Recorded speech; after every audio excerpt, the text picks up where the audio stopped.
Off the Hook, airing on offthehooksports.com, your home for real news, real opinions, and what really matters about Tennessee athletics. The Off the Hook podcast at offthehooksports.com or Facebook, YouTube, Twitter, or wherever you go for your favorite podcasts. Apple Podcasts, Spotify, Stitcher, Google Play, TuneIn, iHeart. Like, share, follow, subscribe. Off the Hook with Dave Hooker starts now.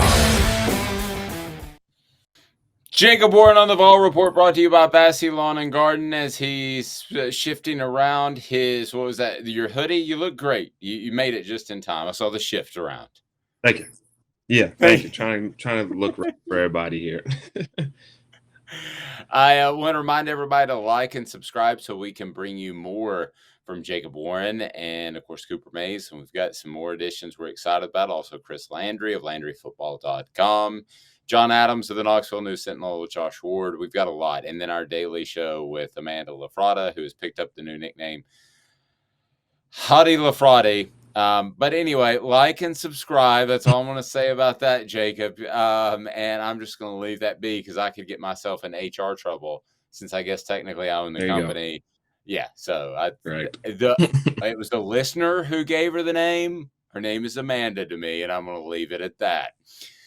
Jacob, let me ask you about camp so far. It's kind of one of those things where you can do all you want to. You can get ready in the off season, but ultimately the human body was not designed to play football. And it is going to make you sore and fatigued after 4 days of camp. How are you feeling, brother?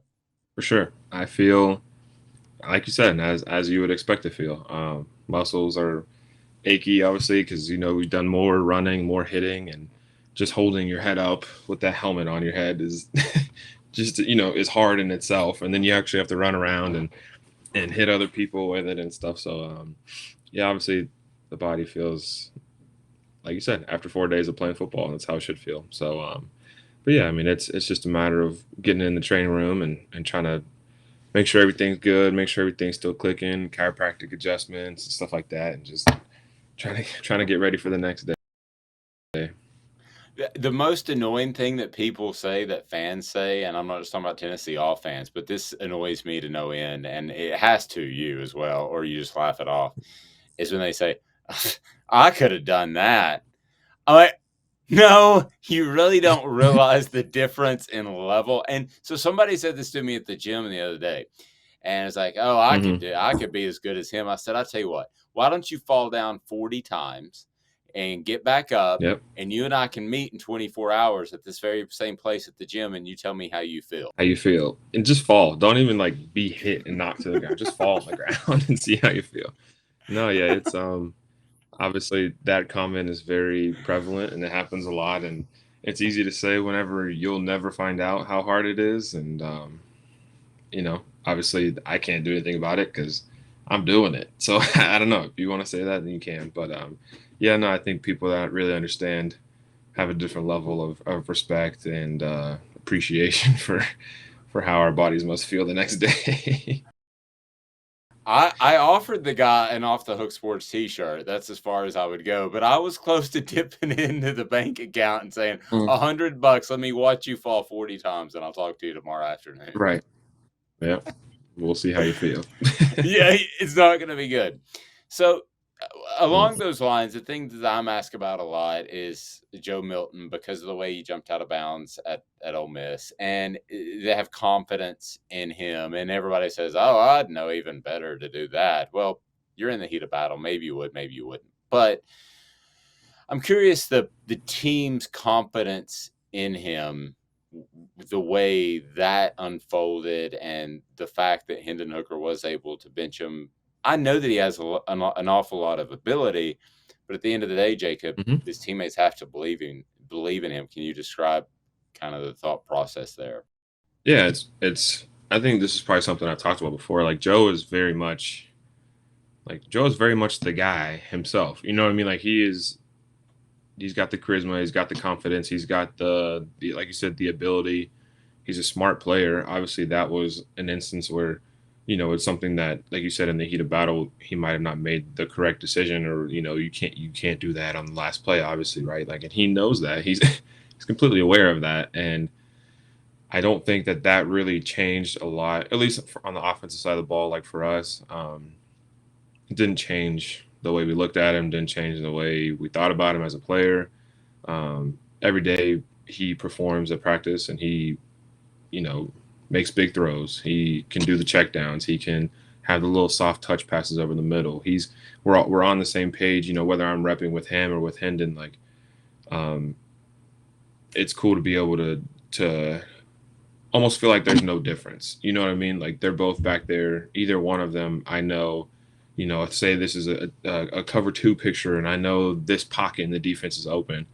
I'm going to go ahead and sit down and try to just see if he feel, you know, if we're on the same page, and he can hit me with the ball. And that's exactly how it is with both of them, because they're both really, really good students in the game. And yeah, no, there's no lapse in confidence, at least as far as I'm concerned, with either of them. The accuracy and the touch passes, that's what I want to ask you about with Joe and his progression, brought to you by Bassey Lawn and Garden. The Vol report wouldn't be possible with Jacob Warren without Bassey Lawn and Garden. So go to Bassey Lawn and Garden, where they've got everything that you need: commercial mowers, residential, hedgers, trimmers. Vassey.com. Man alive, it's worth the drive. Toro, count on it, no question. So the touch passes, the accuracy is something that I believe it was Joey Hazel that Housel that referenced that. It may have been somebody else. It may have been Josh Heupel. But nevertheless, that's something that Joe Milton has been tasked with working on in the offseason. Have you seen a difference, an improvement in accuracy, and in particular the touch passes? Yeah, I mean, I guess kind of like I mentioned earlier, like the way, obviously there's different throws that quarterbacks have to make. There's the long ball, obviously, where he's kind of got to drop it into the basket. There's the check downs to running backs to tight ends. There's the ball across the middle. And then, like you said, you have these passes where it's like, you know, he kind of have to go over one and down, drop it down in between multiple people. Or, you know, you got a guy, say a tight end in the flat, right? And it's just a quick little, 10-yard throw. You don't really have to throw it real hard at him. You kind of just have to get it out there with some pace, whatever, so he can go make a play. And yeah, like that's something that he's obviously been working on, because obviously the few plays that kind of went out there to show that people think he can't do that, right? The overthrows that you see early in the season, and the lack of touch here and there.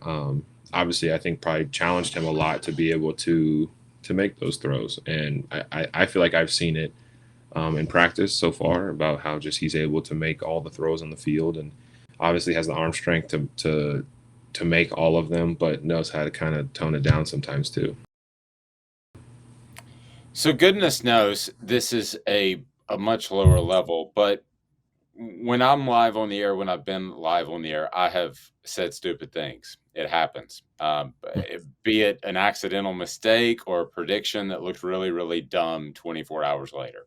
So I've been in that position, not like Joe was, or he bounced out of bounds, or not like you are when you're in a game, but I do know that there can be a little bit more pressure there. And I'm curious, when you look back over your entire career, is there one play that stands out? And Cooper shared one with me where he had an interception as a defensive lineman, and he just went to the ground instead of running 50 yards easily to score a touchdown. That was his. And I'm curious if you've got one, even going back to high school, that there's this player like, Dad, blame it, Jacob. What were you thinking? Or you say to yourself, that wasn't the best move.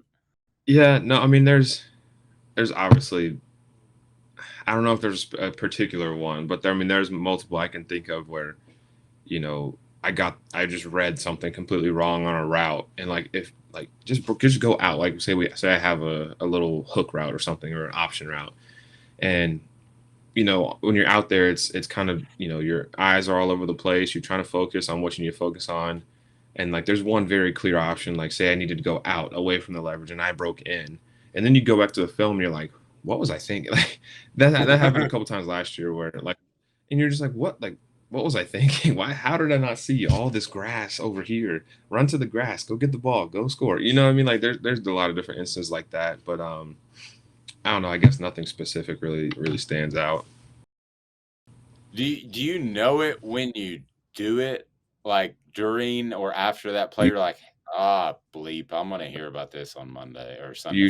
Usually, yeah, pretty quick whenever you make a mistake like that, and luckily sometimes it's not detrimental to a play or detrimental to a game or whatever, but you definitely know it pretty quickly after. You're like, wow, that was pretty stupid. Okay, so I want to give you the ability to totally cleanse here. You can release anything that may be a regret from last year. Was there any time that you broke the wrong way that resulted in an interception? um Not to my knowledge. I'm pretty sure Hendon only threw like three the whole year, Right. but it might have So been. There might have been one there, maybe. I don't know. I don't think I was involved in any of them. Hopefully, but um, no, Hendon's very efficient with the ball, so um, haven't had to worry about it too much. that has to be the worst feeling though, because everybody, 99% are going to blame the quarterback. Whereas if a receiver runs the wrong route, the quarterback may have thrown it to the Yeah, right spot. for sure, it happens all the time. And there's times where it's the same thing where the offensive line didn't ID it the right way, and so now there's pressure, and now he's got to get the ball out early. There's so many different things that the quarterback's gonna get a lot of praise whenever the team does well, and the quarterback's gonna take a lot of the slack whenever the team doesn't. You know what I mean? Or there's mistakes, and so it's just part of being in the position, I guess. Yeah, it's part of being a teammate and being able to look the other way and go ahead and snap and clear. I'm curious, and I don't really like that phrase because the first person I heard say it was one of former Tennessee coach, and that didn't treat his players well. But we won't get into that. But that snap and clear mentality is something that kind of stuck with me because if you make a Yeah, mistake, you've got to immediately let it go, right? Or if you do something great, you've got to let that go. yeah, and that's the part of being like a competitor, right? You have to understand that. First of all, like you have to understand the people you're playing against every week. Those guys are on scholarship. Those guys were, you know, top people in their class, top 100, best player in Kansas, wherever they're from, right? Like you're playing good people too. So it's not like you should just go out there and just be able to just physically just run all over people unless, there's different levels, right? But that's the first thing. But then the second thing is like, yeah, like people are going to make mistakes. Guys are going to make mistakes. I'm going to see the read wrong and I'm going to go in instead of going out. But if I am constantly thinking about, I made that wrong thing, like, man, I'm mad at myself, like, whatever, then obviously that's going to bleed into the next play and the next play. And so maybe the next time they call that play, I'm thinking about how I messed it up last time instead of how I'm going to do it right this time. And I think obviously that mentality is super important to have at quarterback, but that's across the board. That's for the whole team, and that's something I think just in competition you learn pretty quickly, or at least I hope you do. But especially in football, just because of the physical nature of the game, I get knocked on my butt. Like, wow, okay, let's shake that one off and let's get back up and let's go try to put him on his back. You know what I mean? Like you can't think of it as being defeated or whatever. You kind of just have to take every play as itself and just play each one independently and hope that you can string them all together and do something good. So here's the deal with Jacob that I know. Jacob absolutely blocks John Hanna. I'm going to go way back in time. Back the old Alabama, maybe the best off. Did you realize the best offensive lineman and arguably the best defensive lineman are from the same city in Chattanooga? John Hanna and Reggie White. Pretty weird, huh? In That's weird. Chattanooga. In That's cool. Chattanooga. Yep. Shout out Chattanooga. Yeah, you never would have thought that. So I'll be driving down Reggie White Boulevard later this afternoon, as a matter of fact. So we know what you're doing when you're running the ball. You're blocking and you're manhandling people and you're just blowing open these wide holes. And then we know what you're doing when you go out and you're catching passes. You're getting wide open. You're making athletic plays. You're hurdling people. You're using the circle button. You're spinning and you're scoring touchdowns. But how much? All that. It's exactly. It's all that. It's all that. But exactly, what percentage of your job is pass protection? How often do you stay in because you may see an extra blitzer or you may see a shift where you need to stay in and make sure the Hendon Hooker doesn't get hit? Yeah, that's actually a very large part of our responsibilities. I think I don't know, that's seen more of like an O-line thing, but obviously the way that we play, um, very fast, very up tempo. So there could be drives where I'm in the box the whole entire time, and it's from run play to a pass play, but not all pass plays am I out running routes, right? I'm sometimes in the box and doing protections, and we have different protections. Obviously, sometimes we're on D linemen, sometimes we're on linebackers. Sometimes our only job is to make sure that there's, like you said, there's no extra blitzers, and if there's no extra blitzers, then we can go run a route, right? We can check down.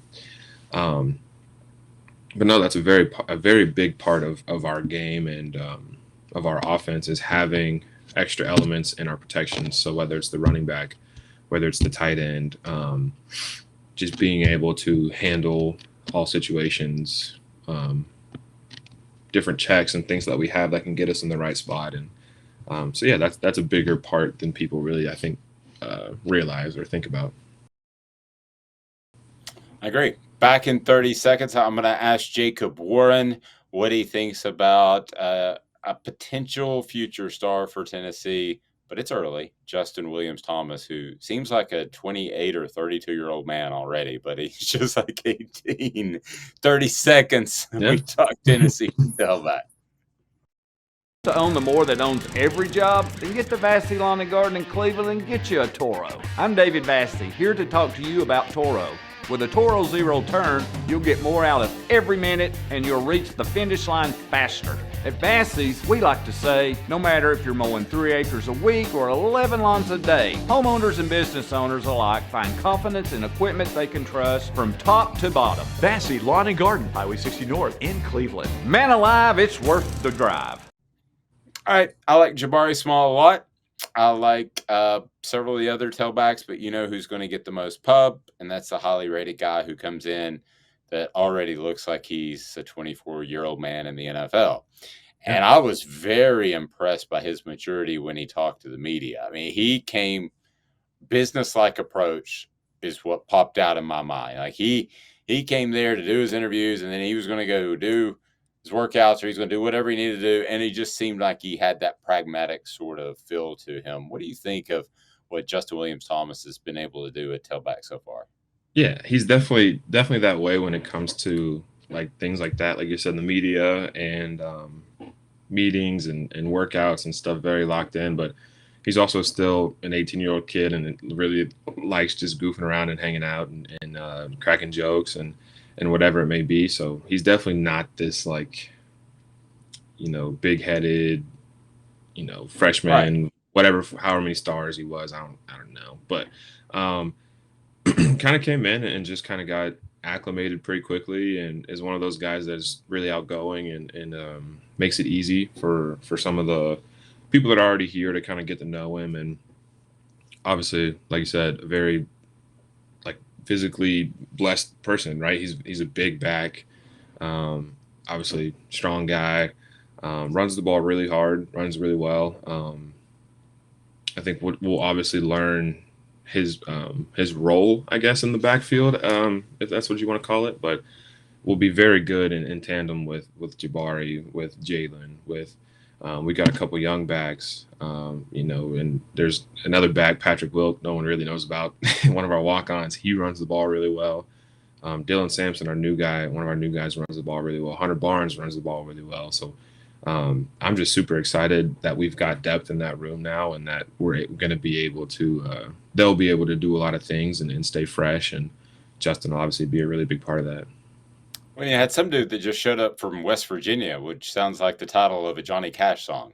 Right, doesn't it? Yeah, obviously, Lynn J, he was actually being recruited here at Tennessee with me in 2017, right. And then was a part of that class, ended up changing his commitment, going to Clemson, and obviously was running for Clemson for a while, like for a couple of years, and was behind Travis Etienne and got his reps when he did, made a bunch of big plays. They made that playoff run. I think they might have won the championship that year, if I'm not mistaken. Maybe it was the year before. But regardless, was a part of a couple of really good Clemson teams. And Obviously was at West Virginia for a little bit and ended up here. So now, obviously, like I said, just so much depth in that room, and hopefully he can come in and can learn really quickly because the offense, especially at running back, could be it can be complicated, but it can also be simplified, is all I'll say. So hopefully he's able to simplify it and learn it really quick and kind of get the groove of everything and fit into the team well. Everybody wants to talk about how he runs the ball, but with Justin Williams-Thomas, let me ask you how he's doing in pass protection. Because listen, the bottom line is he could be Barry Sanders running the ball, and if you can't protect Hendon Hooker in this passing game, I don't know that you're going to get on the field nearly as much. Right. Yeah, and that's one thing that I want to I'm not the coach, but I think one thing that the coaches want to see from the backs is just like a fearlessness, right? It's all right. This 3 technique, who weighs 320 pounds, swim moved our guard, got off the block. Are you going to stay in there? Are you going to take that hit off the quarterback? Are you going to, try to take his legs out? Are you going to try to square him up? And you know what I mean? Like, it's a matter of just doing what you have to do when you're back there because you understand that, quarterback's the most, not like really as a person, but like the quarterback is the most valuable player on the field, right? For us, he is the one that runs the offense. He is the one that leads everything, and he must be protected at all costs. And so, I think just going to try to start seeing what throughout camp if he's willing to, which I know he will be, but willing to just step in there and do what he has to do and use his big body to put himself on the line, I guess, for the team and for the quarterback and for the offense. So I think he will, and I know he'll be just fine because he's got good guys to look up to. Jabari's really good. Jabari's the same way now. Jabari put on some weight, so I was talking with him yesterday. He's like, man, I kind of like hitting people now. Like when I was small, wow. I don't really like it. You know what I mean? I always want to juke people. Now I just want to hit everybody. So Jabari's a good guy to look up to in that room, and they'll definitely get right for sure. And then Dylan Sampson, other than speed, what does he bring to the table? How would you describe his first few days? He's super shifty. Just the way he can like make cuts in a hole, right? He's not a very big person. He's pretty small guy. He's a smaller back, really fast, but in the hole, right? Say it's the B gap. He's running through the B gap. You've got about 2-3 yards to work with, right? Depending on how much movement the offensive line's got. And then there's a linebacker sitting there waiting to tackle you, right? Or a fitting safety, whoever it is. And just the way that he's able to, press his blocks and, make a quick jump cut in a hole that's only, 5-6 feet wide. It's pretty cool to see. And especially as a young back, like I mentioned, like pressing, setting up your blocks pretty much is what they call it. So essentially pressing the A gap and manipulating the defensive line, manipulating that linebacker, and then split second jumping into the B gap, which is where he wants to end up running, and then it being able to accelerate out of it. And he's shown that he's able to do that, and that's really cool to see from a young back. And hopefully he'll just continue to grow, get bigger, stronger, faster, and be just like Jabari, just like all the other guys that we got. So be honest with me. If at some point a defensive player says, "Look, it's a squirrel," will that make you giggle at that very moment? Because I got yes. Oh yeah, squirrel. Squirrel adds a funny element because he is just like we have a lot of speed on this team right now, and he is so fast, and it just amazes me. I think I've talked about this too. It amazes me because I will never be able to run that fast, and I'm okay with that. But like just the way like you watch the quarterbacks put the ball up in the air, like wow, that's going really far. Like he might have overthrown that, and then just watching Jalen Hyatt, watching Jimmy Callaway, watching Jimmy Holiday, watching them just run these balls down is just like amazing to me. So yeah, it's like a little squirrel running across the field, his little legs moving real fast. So it's cool though.